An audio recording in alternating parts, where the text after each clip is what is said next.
Dans cet ancien bâtiment industriel d'Auvelais, c'est une toute nouvelle pépite wallonne qui vient d'éclore. Elle fabrique un panneau isolant écologique capable de durer 50 ans avec de très bonnes performances techniques. Toute l'histoire commence avec de l'herbe. Tiens, on parle de quel genre d'herbe en fait ? Il s'agit d'herbe des prairies, de l'herbe naturelle qui est aujourd'hui une biomasse déchet non valorisée.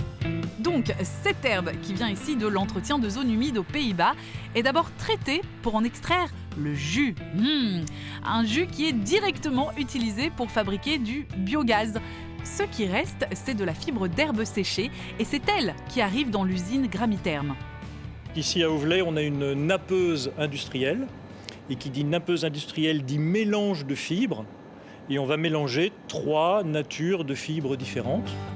Donc beaucoup de fibres d'herbe, un peu de fibres de jute qui provient du recyclage de sacs de café et un tout petit peu de fibres polyester sont mélangés dans cette grande machine avant d'être thermoformés et découpés pour en faire des panneaux isolants écologiques.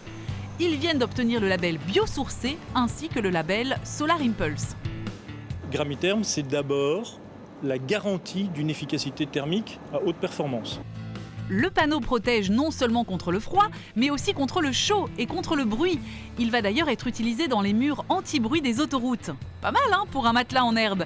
Et tout ça fabriqué chez nous, car si le brevet racheté par Christian vient de Suisse, c'est bien la Wallonie qui s'est imposée pour la production.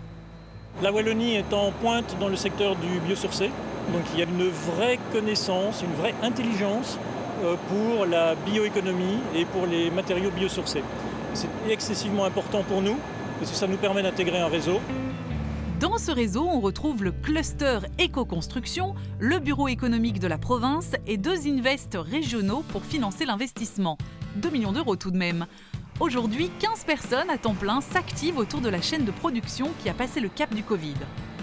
On était en pleine phase de démarrage quand il y a eu la période de confinement.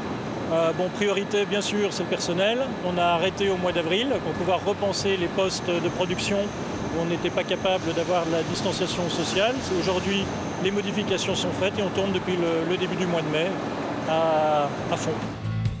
Une usine qui tourne à fond pour un produit à haute valeur écologique dans un vieux bâtiment ainsi revalorisé et avec une chaîne d'approvisionnement et une zone de chalandise locale. Voilà bien les ingrédients d'une relance verte que nous sommes nombreux à souhaiter. Surtout quand une solide équipe du coin se retrousse les manches avec enthousiasme.